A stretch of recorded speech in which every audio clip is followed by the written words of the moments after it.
pinch of powder in the cough medicine. Get you flying again with wings like eagles only dream. I've been an asshole it seems, and now I'm told it's time for me to cleanse my mind obsolete. Can't hold the light, the thin white line where I retire. It grows alive, too wise to fight the fire. They can't get through to me, 'cause all they wanna do is pray for me. So if you open up the sky, listen. Lay back and bow with me. They can't get through to me.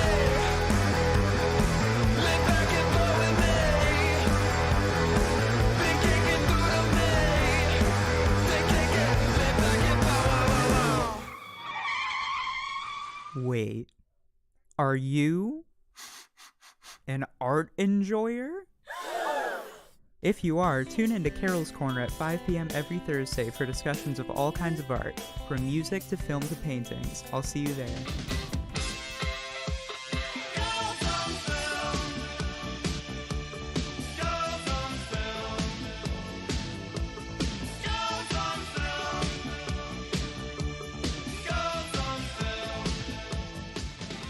Welcome to Girls on Film with Chapman Radio. Follow us on our socials at Girls on Film Radio. Hi guys, how are you? It's gonna be me for a second. We're having some technical difficulties in the studio. If you're watching on Instagram Live, you may have heard us cursing briefly for a second.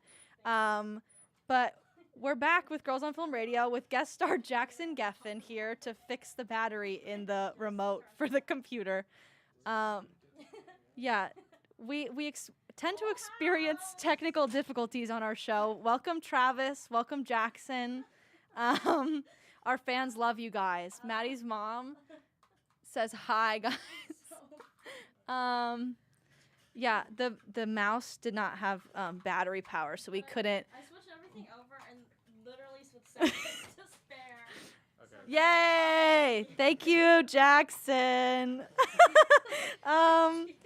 Thanks, guys. Bye.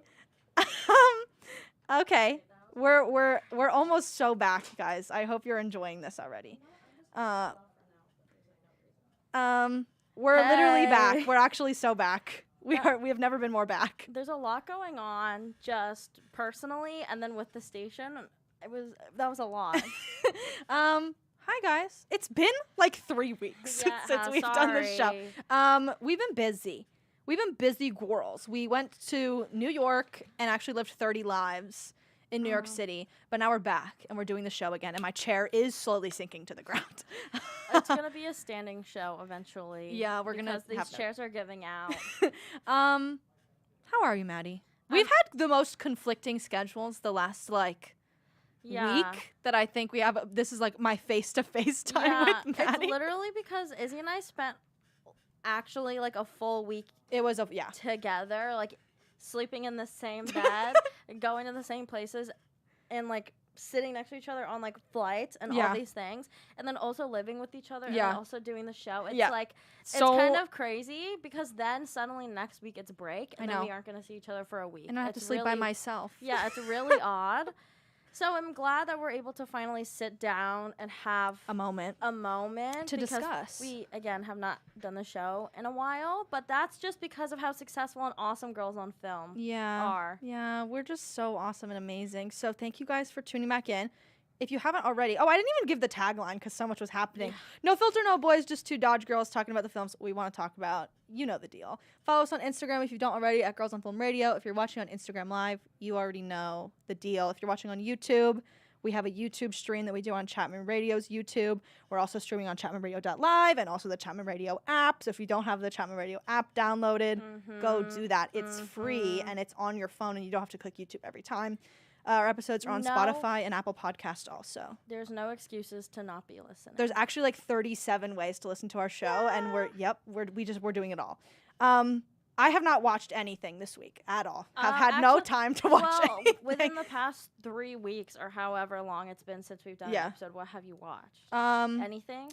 I watched the first episode of a few things. I watched the first episode of Shogun, but I don't know if that counts as what, because I just watched the first episode because I want to at least get a taste of some things if I don't have time. It's like this big Japanese epic, and it's pretty good so far. Or at least the first episode was pretty good, and I liked it.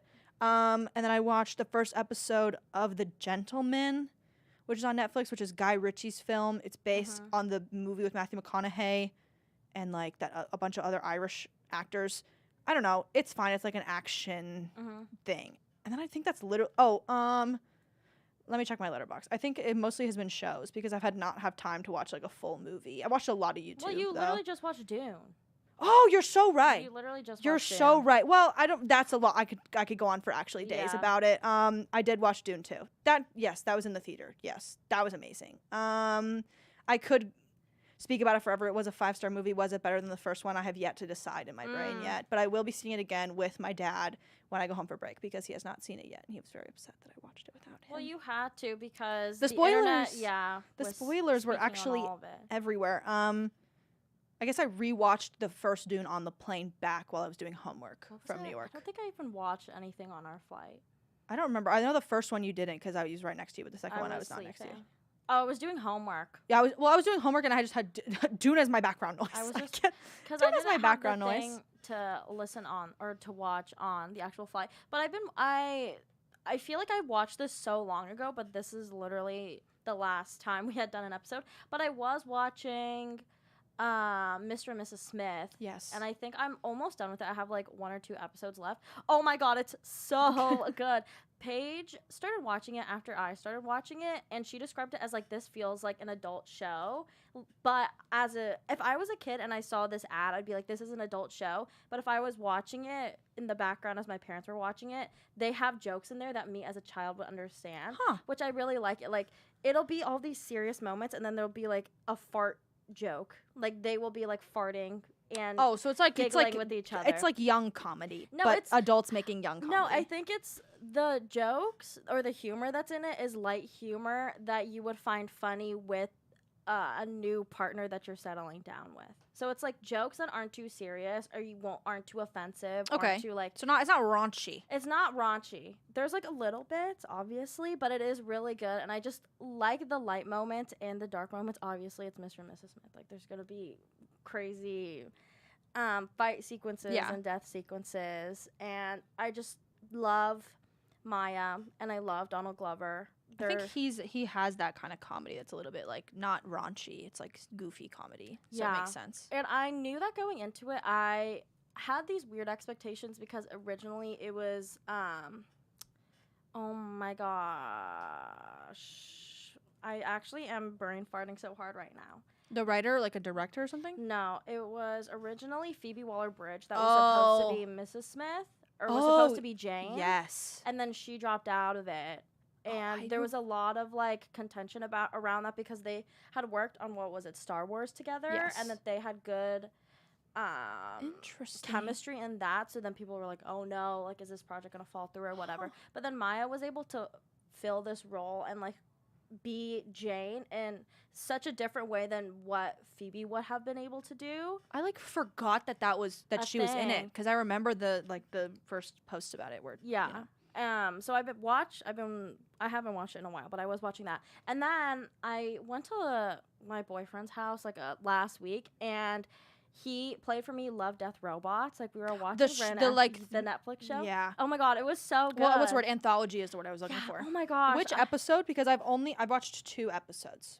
We watched like a bunch of them. I liked that a lot of them are short. Yeah. My favorite one was this one about the perspective was really interesting because I preferred the animated ones, and the one that I liked was it was like really zoomed out, and it was like looking at the world, and everybody was super small, and it was like a zombie apocalypse kind of thing, and it was so cute. There was another memorable one where the scientists created this like yogurt thing, this cultured yogurt, and then some scientists like took it home and wanted to eat it, and then it suddenly developed a brain and developed like language and started speaking, and it started taking over the world. Yogurt. It was so weird. And then there was another one about this new technology, and it was as if you were interacting with the technology in the episode, where it gives you different scenarios of like different things in history didn't happen, or if like things in Do you get history to click like no, options? it Oh. was just like showing like the example was like if Hitler didn't act the way that he did, like how could Oh, things be different? yeah. And it was animated and it was very interesting. Okay. Oh, I don't know if it was the first episode of the whatever season, but it had Topher Grace and I thought it was all animated. There's live No, action. there's Because this this one- is the episode I'm talking about where this is the one that was viral Yes, on I the remember that Gibbero one, where it's Yeah. like very much feels like it's not animation, but it is, and it's like really Yeah, unsettling. people in clip movement. that and make that Yeah. a YouTube That's the only, shorts that's why thing. the only one I've seen it. There was a live action one where Mary Elizabeth Winstead and Topher Grace are a couple, and there's they move into this old house, and there's like a vintage fridge in their house, and they open the freezer, and there's civilization, like a mini society in their Oh. freezer, and like as they're watching it, civilization is like developing, Oh, and it's crazy. So it starts off of like that's a little scary. the cavemen, and then it goes all the way into like cyberpunk, and then In their fridge. in their freezer. And Freezer. then they close it and they open it, and then it's like cavemen times. So it's like going back again. It's really weird. and they're watching it happen. I feel like that. It was really That's odd, but- unique. I can tell you but that. really fun. I want to continue watching it because it's so interesting, and it's really piquing my it's keeping my interest because there's so many things going on. Like Yeah. every episode's so different. Like the ones I've been talking about are like 5 minutes. Oh, so I They're thought they were really like short. 30 to an hour. No, they were like Okay. super short. At least the ones that we watched that I recalled were like 5 to 15 minutes, which I think is so unique. And I've never paid much attention to anthologies because I would rather yeah. spend my time following something consistently. That's how I feel about books too, like short stories. I just like feel like I would rather spend time reading one long story. Yeah, because the last thing I remember watching that was an anthology was the American Horror Stories. Oh, and yeah. those were cool, but it's like you knew what you were getting Yeah. into. With this, you don't know what the next thing is going to I be. also just thought it was all animation, so it's No, it's like there's some animation, and then there's only like 1 or 2 live action ones, and the one is the Yeah. Gibbero one, and then the Yeah. what were their names? Mary Elizabeth Winstead Topher one, Grace. yeah, I like Topher Topher Grace. Grace. Me being paranoid, can you see if the episode's recording? Wait, it's literally streaming. No, on the other one. Oh, okay, Yes. good. Okay, I was just checking. Just See, checking. this It's so is many like, technical look, they difficulties. open their freezer, and then there's like civilization in there. And it's icy. Yeah, and it's icy. Wait, I'm and gonna have weird. to look it up. Hold on. It's really good. What? Okay, I'm just gonna save it on my Netflix. Yeah. But yeah, anthology series are so interesting. I'm fascinated that Netflix like took a bargain on an anthology series. And now I never watched the Black Mirror episode that's like interactive. The movie, the Bandersnatch. Yeah, I never watched It's fine. Is it actually interactive? Yeah, you choose. That's crazy. And it's very like it's very cohesive. It's not like cutty. Like you're getting it. It's very smooth, and it'll choose something for you if you don't choose it, and then, like I the think cuts match. we need to go back to that. They released another one, but also Netflix, like, sorry to go to Netflix again, like, when you go to their site now, there's a section, like, when you're scrolling for games. What? Like, that, like if you open Netflix Netflix. games? Yeah, Netflix has released some, like, mobile app games, but I'm going to see if it does it when I But open if my I'm computer right watching now. on TV, the remotes are not created to. First time I've ever gotten, guys, this is groundbreaking stuff. Your device isn't part of the Netflix household this for has this happened. account. If this happens for me, that'd be ironic because I do pay for my family's Netflix. Let's see. This is crazy. I haven't This is because we were watching on his. So That's I, legend. oh, That's mine crazy. mine is fine. Let's Okay, see. I'll look scroll at games. down. Well, no, you Oh. don't have to. You don't even have to go to games. Just scroll down. I feel like it just pops up across. Oh yes, games See? beta. I knew. Why? Why are we Can adding we see games it to right there? Netflix? Very odd. Why are we adding games to I don't know. But they look like I thought it was gonna I be thought they were games based off of their shows. It doesn't look like There's it. some. There's one that's like a 12-minute one that is like acted, but it's not Wow. based on anything. But it has actors in it. I don't know. Wait, that's kind of depends how good the games That's are. what I'm saying. though. Like It's- it sounds like they're making a lot. Why don't they just make like one good like Stranger Things game? Yeah, and I literally see if my parents are watching, you guys are watching on my profile. I don't watch any of these things, but I see you guys are watching on my profile. Finn Wolfhard is not you guys. Yeah, this is mine. Is that your profile? That's thing? my profile thing. Yeah, makes sense. That's really funny. Okay, can we talk about plagiarism just briefly? Yeah. Because we're already almost halfway through the episode. That's crazy. Are you familiar with this at all? No, I don't know Okay, what's going on. so The Holdovers, the movie, which you didn't watch, I want to watch it. It's still. really good. The day before the Oscars, so Saturday, the Oscars was yesterday, guys, by the way. The day before the Oscars, like expose came out on Variety, an exclusive titled "Alexander Payne's The Holdovers Accused of Plagiarism" by the Luca writer. So Luca's was that movie. Actually, I have seen this on Instagram, but I didn't look into it. So the Luca writer, he also wrote Paddington 2. Did this, went to Variety and talked about how he wrote a script called Frisco, about like a children's doctor and how he gets stuck with like a 15-year-old patient and kind of like that relationship. And he wrote it in 2013. It was on the blacklist in 2013. And what makes the case even worse, Alexander Payne, the director of The Holdovers, didn't write the Holdover script, but has admitted to being very influential on the script structure. He read the script in 2013. His hands were on Frisco in 2013. How do they know this? Because per like emails, I would say, and like okay. 2013 and 2019, he read them. He read it twice, so 2 different iterations. The script went around Hollywood. People were gonna make it, whatever. But I can send you this if you find the Variety article. They have like a 30-page document. It's like a 35-page document that I read that compares certain things. And the way that they described it is they described it as transposing. So what they say is Alexander Payne and the writer took the script, put it into editing software, and wrote over top of it so that to match like the beats of the story. So, for example, the first page of the script of both scripts, it's 4 scenes, so like 4 slug lines. Yeah. Depicting for the Holdovers, depicting the setting of the setting of a, school, kind of giving the vibes. No dialogue. The 5th scene introduces the older character, so Paul Giamatti's character, introduces him first, complaining about something. So that's the first page. Same thing happens in the Frisco script. It's 4 exact scenes of just vibes of a hospital. The 5th scene is the doctor explaining or complaining about something, an introduction to that character complaining about something. So it's like that is partial, like that is what they're calling plagiarism, is that there's beats and things that are exactly similar. Like the last scene is written exactly similar. The car drives away. It's like structured the same. Yeah. There's a Christmas dinner scene that's structured the same as a Chinatown dinner scene. The more I read about it, the more there are too many coincidences for me to believe that it's not plagiarized. So if you're interested in reading about plagiarism, go on Variety. But to my knowledge, plagiarism cases don't go through, plagiarism cases don't get wins. Yeah, because and it's kind of, this is all coming out after the hype has settled down already. Yeah. Wow. I saw a tweet that was like, it was a picture of, who's the guy who made Facebook? Mark Zuckerberg. Oh, yeah. Saying, but that in the movie version. So what's the guy, whoever plays him in the movie? Jesse Eisenberg saying, if you wrote the Holdovers, you should have written the Holdovers. That's so true. He did steal it from them. Yeah. So, to me, it's convincing. There's some people on the Panther staff who don't believe it's true, and it's like that they just happen to write the same stories. I need to just look into it because I haven't looked into it, but.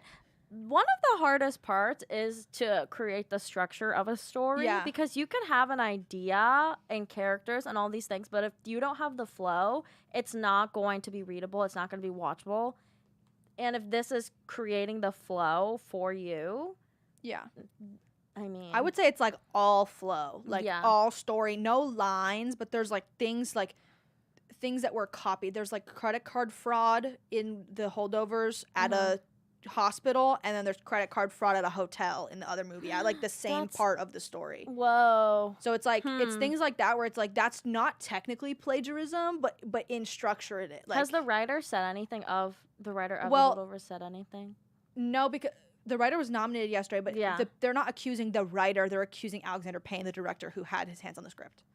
Oh, so I don't. Maybe the writer did. I would assume he read it, but they're not blaming. He's not the big name. Alexander Payne's the name. Which is weird. That he goes straight to the director. I guess. I don't know. I don't know. Well, because he was just the one that read it. So I don't. Again, that's just the drama.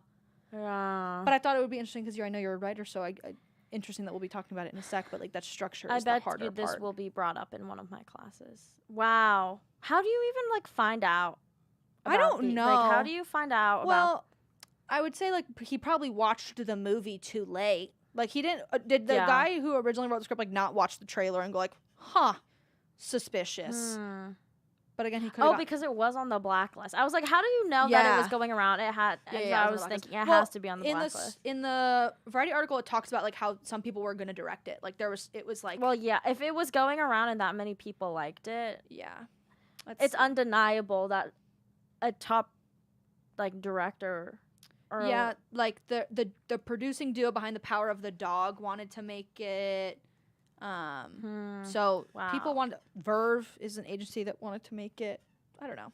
Wow, that's a lot. Just weird. Too many coincidental things when it comes to plagiarism. Yeah, and for the timing to come out right now. It was literally the day before the Oscars, which is wild. It didn't win though, so that's okay. She won supporting actress though. The comments on the actual Variety at the article, bottom. like, if it's so obvious why bring it up now, the night before the Oscars, the few similarities are coincidental and only in the broadest sense. Then I read the one two below that, the Alexander one. Wow, that looks pretty blatant. See, so it's so divisive. It's either I don't know. Yeah, that is, and the fact that he went straight to the WGA. And they didn't do anything, I don't think. Yeah, like one of the comments says his first problem is thinking the WGA is going to help. Their credit department is an outdated fiasco. Better luck at the DMV. Oh, interesting. Yeah, because if the WGA were to actually try to do something and then they fumble it in some whatever capacity, then I feel like it's gonna start kind of discrediting all of the work over the past year of all of the strike things.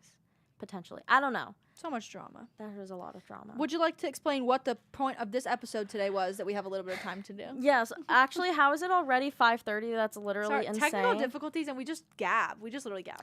Yeah, so this episode was inspired because I was in the shower last night, and I was trying to think, what could we do for today?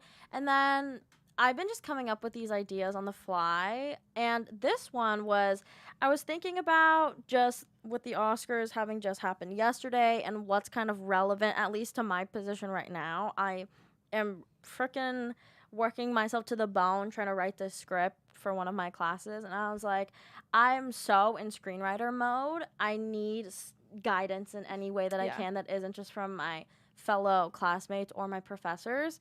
Then went to like different screenwriters, interviews, and those sorts of things. And I was like, oh, these are interesting. Even though some of these questions are hyper specific to the writer and the project that the article is focusing on, a lot of them are broad, and I feel like I personally could answer them. So then I was like, oh, they definitely have producer interviews where this is also the same. So then I was like, okay, let's go find some interviews that are interviewing a producer, whoever Izzy had chosen, and then whatever screenwriter I had chosen.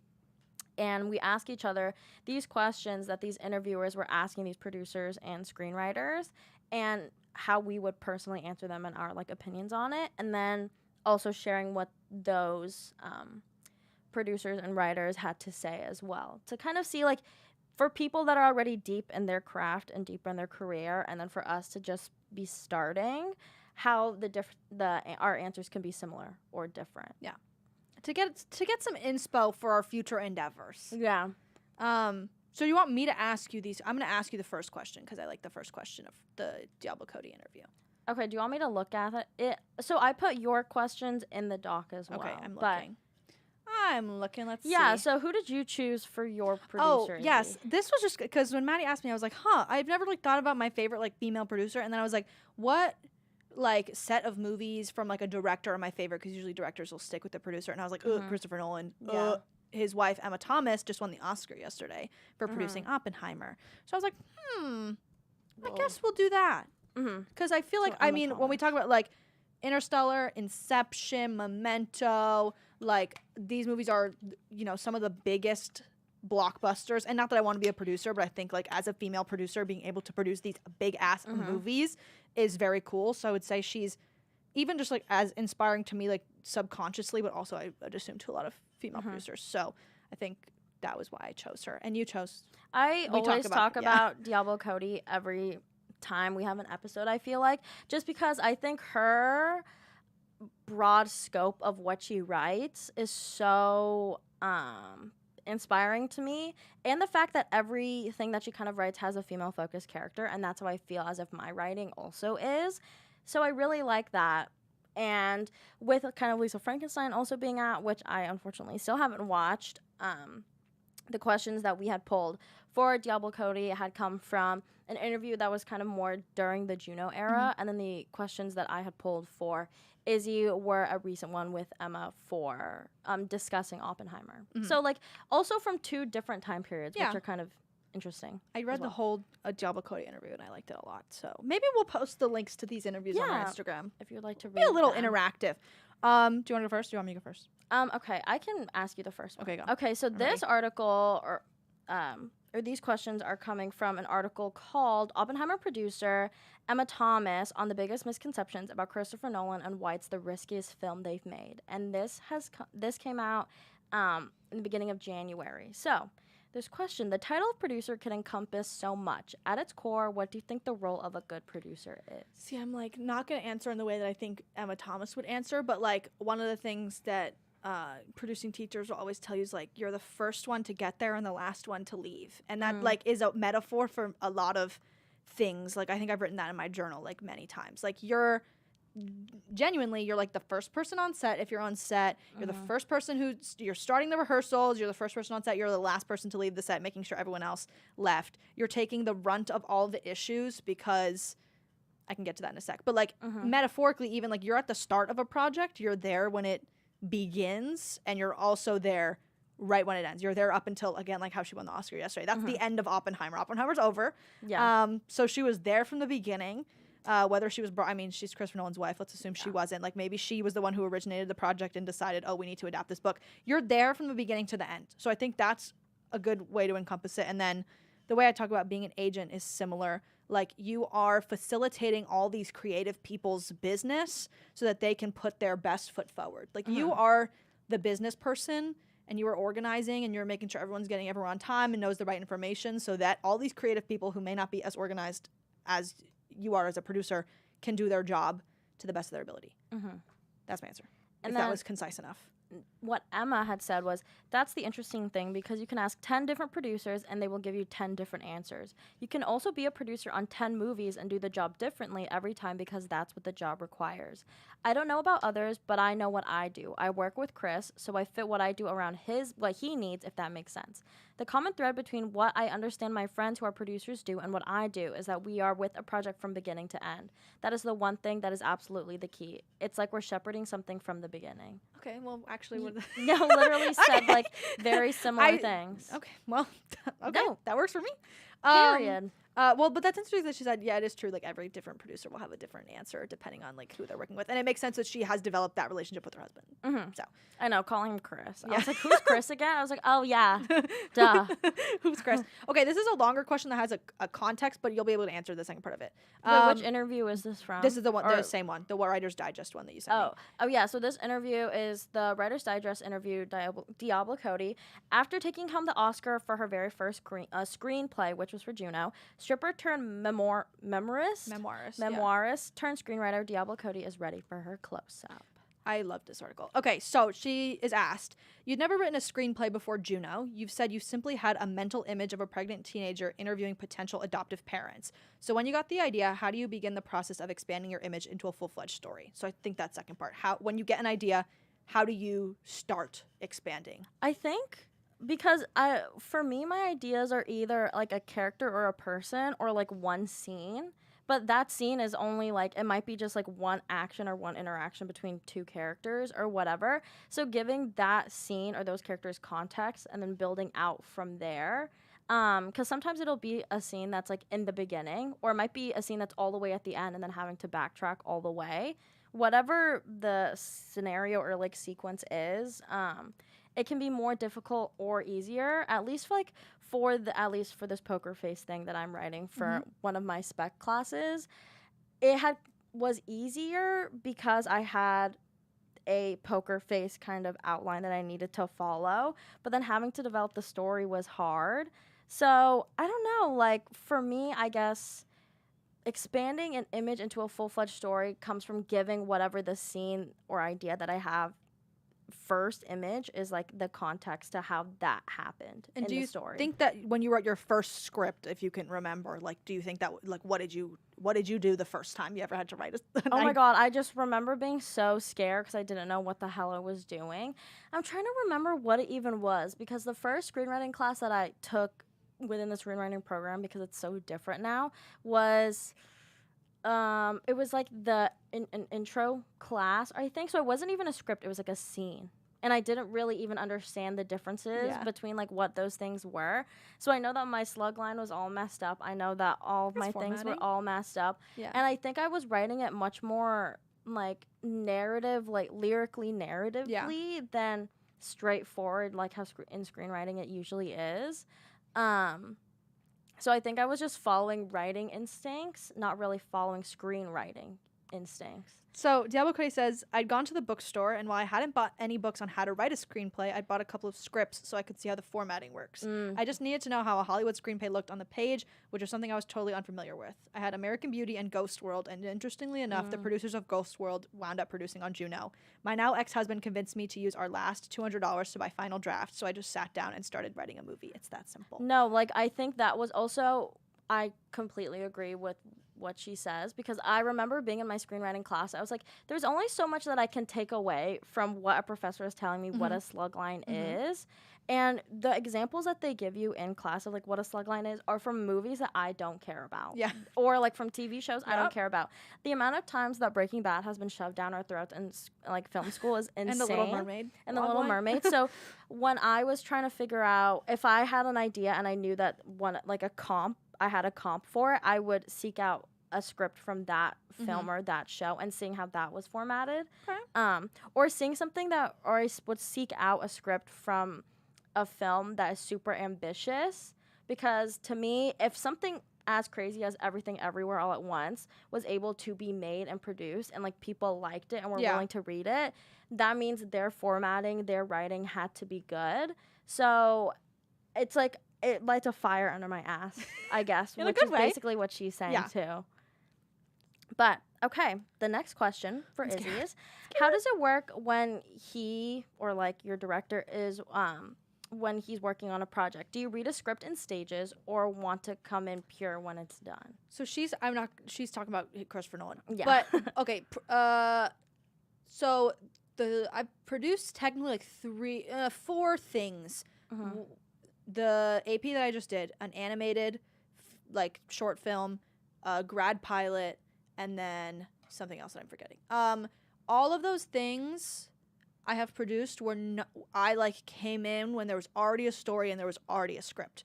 Like I was not I was added on when like the actual project got into production. So I was not part of the story writing. I eventually I think on 2 of those, not the pilot, like was allowed to read the script and give notes and make edits because you know you're producing the movie, you want It to be it to be producible. producible and good. Like producibility notes, which I can talk about in a sec. Like that is why we have our eye on it, because we're thinking about how logistically something can be made. And like if you have bombs going off in your script, like how are we going to do that on a student budget kind of thing? So most of the time it's been like giving notes producibility wise, and then also just like if the story was awful, like I would get whatever. But you know, right now this is the first script thing me and Maddie are working on together where I'm in it from the like actual brainchild baby conception of it, which is interesting because like I'm relaying me and Maddie's thoughts to our director in a way that like we have in our own words, but to a person who hasn't read the script yet. So it's different. I don't if the like what was the original question? Like how Do you read a script in stages or do you want to come in pure when it's done? I don't know if I have like it was fun working on the things that I didn't have so much input in originally, because I think I had less like stress stake over it, because I wasn't like I was helping someone else make their story, which was a joy in itself, but like it's a different feeling to like make something that you thought of. I don't know. Theoretically, do you think that if you were to read a script as it's being written, do you think that would make producing it easier like throughout? I think, or do you think you would be giving like too much input that it would delay more? I don't know if like I tend to like not hold back, but if someone's like not allowing me to edit something based on a script, like that's a bad sign for production. I think I don't want to be there from like conception necessarily, Yeah. but producibility wise, if a writer writes something and then gets stuck on an idea and it's not possible to do, like that's a problem. It's easier for you to just come So that's in what I'm saying, and yeah, from at least like again like the outline perspective of like I'm here telling you you can't do these things, don't write them on a page yet. Yeah. She had said he'll tell me what he's working on and he'll tell me the ideas, little things, but I don't tend to read pages until there's a full script. I think the only time it was different was on Inception, where he wrote like 50 pages and then put it away for years. One of the reasons I like reading the whole script is that I'm trying to read it as an experience rather than parceling it up. But sometimes it's hard to be a pure reader because I'm thinking, oh my God, can we do this? What will that look like? And on another level, I'm thinking, this is what our life is going to look like for the next 2 years. That makes sense. Because it's like, yeah, she's thinking about the future because she already knows that she's probably going to produce it. So it's an interesting way of thinking. Yeah, okay. Yeah. Go, Emma Thomas. The way that she was saying, like, oh my God, can we do this? Yeah. What will that look like? That's what you were saying Yeah. about, like, It is this a possibility to do it all. do it all? Yeah. Okay, next question. I'm skipping the second one that I wrote. Having written Juno, asking Diablo Cody, what did you learn about screenwriting? What mistakes did you make in your writing process that helped you grow into a stronger writer? So, like, things that you learned as you have written things. I think that I feel as if for Diablo Cody, Juno was such a passion project for her. And I feel like even though all of the scripts that I have written in classes have been like passion projects to some degree, because obviously they're ideas, I'm not going to be pursuing an idea that I don't like more than other ideas. I'm thinking in the perspective of like the band script that I had written for my thesis dev class. I think that is, I feel in my gut, everything else I've forgotten. This is like the passion project, like I can see, because I'm not currently like working on it, I guess. I think in the context of that one, and just in general, is like it's okay to have a niche when you're first starting. Like I feel like a lot of the times I'm feeling as if, oh, I should be tapping into all these different genres and like changing my writing style like all the time so that I can Which is see what I fine. like and build variety now so that later on when my career starts, I don't have to be boxed into one specific genre or style or whatever. But when I started writing about music, I fucking love music, and then it just flowed Makes so sense. much better. So why am I trying to test myself now in trying to do all these different things that I don't like just for the sake of having a varied portfolio? Then when I can just focus in on one thing that I do really enjoy, and then it comes effortlessly. Effortlessly in quotes, because nothing ever comes effortlessly. But I think one of the mistakes was that I was trying to do so many things at once that I was doing nothing at all at the same time. And that it's okay to also just have a niche. And it's only recently, or at least like in the past year, that I've been told by like professors, it's okay to have a niche. Yeah. Because everyone has a niche naturally. And some people are just, they're so good at their niche that they're like mediocre at other things, but they're mediocre as other people's best. Oh. What? Whereas, like, for me, I feel like Yeah. because I'm starting out and I don't really know what the hell is going on, it's fine for me to hone in on one thing. Yeah. Because I got nothing on the line. These other people have things on the line. I don't. Yeah, it's low So, stakes.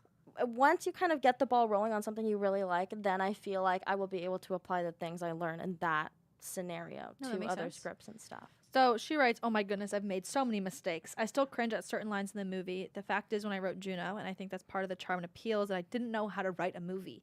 Also, I had no idea it was going to get made. It was just a really hypothetical in every way. So I thought to myself, well, writing for me has never felt like work. I always considered writing to be play. So I thought I'm going to enjoy myself as much as I can. I was having fun. You can hear I was having fun. And in a way, and I was having too much fun, if that makes any sense. I need to be pulled back a little. She talks about other stuff. But yeah. I mean, I think we share similar sentiments. Yeah, I think that she is able. She went in specifically to like one particular script, whereas I'm just speaking in general. But even like I the guess. fun part, like I think, you should have fun writing something that you work on, but also like there's moments where you like we need to like take a step back. Yeah, and I think this is what I like about having taken this thesis dev class last semester. In that I have not looked at that script for a while, but I do know that I like what I have for it, so that potentially going into like next year, I can have something and not have to just start from the ground up. But towards the end of this Emma article, the interviewer gets more into like the nitty gritty of specific aspects Okay. of producing and like just certain aspects of working on Oppenheimer. Uh-huh. One of the questions I wanted to ask, you kind of already had asked about how much of you is in producer mode and worried about how the films will be pulled off, but you already answered Okay. that. So one thing that I think is like a question that I thought was interesting because you have experience in this. The interviewer asks, your films are always praised for their visuals and technical achievements, but they also have these wonderful performances and ensembles. How much of the casting are you involved in, and even down to the smaller roles? I only ask this because I do remember, like, you have, like, casting experience, So, right? Like, yeah, in I early, like, underclassmen, like, you were doing a lot Yeah. of... I did casting not while I was producing. So I have casted stuff before, and I think I have an eye for it because I've just watched so many movies, and I think if you want to get into casting, just watch a lot of movies and you'll know what good acting is. Like, maybe that's the thing. I had some part, actually a lot of part in the casting of the AP that I just did, and I'll keep it brief so I can ask you another question. Had some part in the casting because of, like, you know, last minute people dropping out of stuff, and then like I like filtered through the casting and then let the director decide what cast she wanted. So I had a part of it, but it depends again on how early a producer hops onto the project. If you're there from the inception, and like you worked on the script and stuff, you should have a part in the casting, Yeah. per my opinion. But again, like if you didn't write the script, yeah, you want the casting to be like probably brand name people if you can, or like, you know, you want the casting to be good because you want the movie to make money. But I don't think your producers think about it in the same way. Like, I think about it in a lot more creative way because again, there's no like money on the line. There's no like big theater release on the line. That's how I would say it. I don't know. She says, so she is involved in pretty much all of it. Yeah. There are no half measures really on a Chris movie. We have an amazing casting director, John Papsierda, and we're very involved. This one was particularly challenging as the cast is absolutely enormous, but it's also a really fun part of the process. It's usually happening at the same time when the rest of the prep is not fun, so casting is always a joy. Yeah. So, Well, I'm excited to do casting because I'm going to be part of casting for the thing that we're doing. yeah. So I think, and again, if you wrote part of the script, you definitely should have a say in the casting because you came up with the ideas and they should be the thing that you want. If you nothing. haven't, you have, even though no matter how many times a screenwriting professor or whoever will tell you, like, don't to have an ideal, like, person there and to stay open-minded, you always will, naturally. Yeah. So, Okay. I mean, who's to say you can't have a Last little question, input? last question for you. This is the one I thought was nice. How do you access those deep, dark, personal places that allow for authentic, honest writing, especially when she wrote something non-biographical like Jennifer's Body? So how do you tap into those places that are like kind of more truthful, I guess, like if you're writing about music, like how do you let that part of yourself be written on the page? I think for me, when I'm in like writing mode, or if I know that I have to pump out a project, it'll be the only thing on my mind. So for me, any little thing that comes to me that has to do with the script, whether it be something super minute or like a random little change I want to do, or like a complete revelation that I have about the story, I will write down every single little idea. And also at the same time, this sounds so silly because I do this for everything, is like making lists. So the last part of the question is, do you have a special ritual? That was what she was asking. Yeah, I make lists for literally everything, and I have different like documents for every act. But for this poker face thing that I've been working on, I actually found that I created these little sections within my kind of beat sheet as I'm developing this beat sheet, where I have like questions I'm asking myself as I'm writing it, Okay. points to remember about, like, because this is a murder mystery, like, you have to remember, oh yeah, this is going to be a murder mystery, like, some characters are going to be more sinister than others, random little things like that, potential ideas. So if it doesn't go the way that I have in the beat sheet, what if this scene is different, and then how would that lead to something else? Okay. And then a hypothetical. So like, if I really like something in the potential ideas area and I want to see how that might change the direction of the story, I will put it in that and develop that in that kind of section. So for me, it's like making lists, and any single little baby thought I have about the story, I write down everything. And sometimes that will lead me down rabbit holes of getting to those deeper places. Yeah. But a lot of the time, I feel like I also think the only time I will like tap into those deeper places is if I don't look at it for a minute Yeah. and then I go do something else and then I'll come you're back and yeah. I'm like, oh, Oh. this is what I needed Yeah. to tap into. That was to step back Mhm. actually.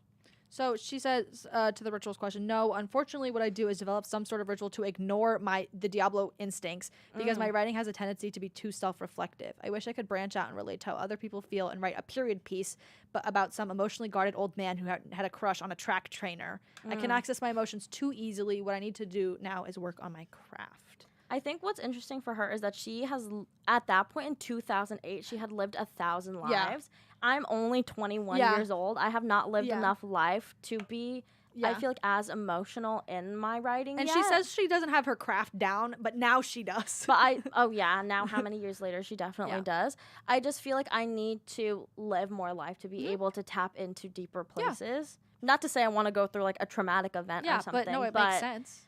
Realistically, You can really only write truthfully about the things that you have experienced in some form. So, exactly. Yeah. And like, if anything, I love Diablo Cody's self-reflective moments. Yeah, we love it. That's the best Yeah. thing. Guys, that was actually good. It was really That good, and it's really fun. sad that it was so short. Yeah. We apologize. We just had a lot to say. Yeah, we're just gabbers. Tune in next week. No, wait, Oh. we're on spring Oh, break we're- next week. Yeah. Okay, so actually tune in 2 weeks. We've just been taking a lot of Sorry, moments. guys. Tune in 2 weeks, Monday at 5. Yes, will see and you have a guys great then. Have a- break. Take a nap. All of the things. Catch up on the work, or don't catch up on the work that Yeah, you have. Do that's whatever true. you want. Do whatever you please. Bye. Tell me that song you like, I swear it's on my mind.